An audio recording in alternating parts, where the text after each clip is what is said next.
One of the oldest Christian practices, right up there with prayer, is fasting. But why do we fast?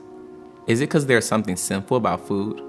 Well, maybe there is about some food. Go! I was under the impression we were just going to eat hot dogs. But really, fasting is a practice that helps get our attention beyond surface level desires and loosens our attachment to instant gratification.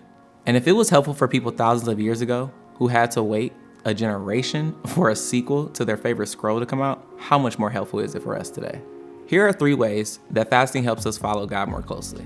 First, it reminds us that we are ultimately sustained not by food, but by God. In our culture, we're all tempted to believe that there's nothing more to our lives than what we can see. But we know that's not the case. Mike Cosper writes, fasting only makes sense when there might be something transcendent possible, some opportunity on the other side of hunger, some deeper satisfaction, some food the world of the visible knows nothing about.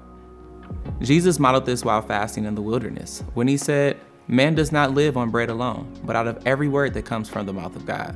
And like Jesus, sometimes we need to take a break from the external things like food, social media, music, in order to see how our connection with God is the most fundamental part of our life.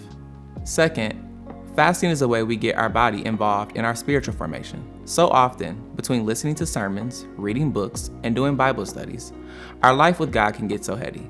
And all of that is good, but God invites each part of us to be involved in our discipleship, even our bodies.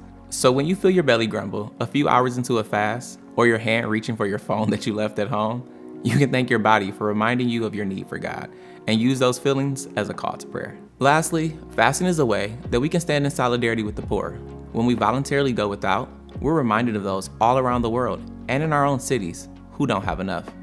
When we go without something like snacks, hot showers, or the snooze button, that discomfort can be a reminder to find ways to serve the poor and fight against hunger and homelessness. There are all sorts of creative ways to fast, and not just from food. As always, we've got some ideas on our habits page. Happy fasting.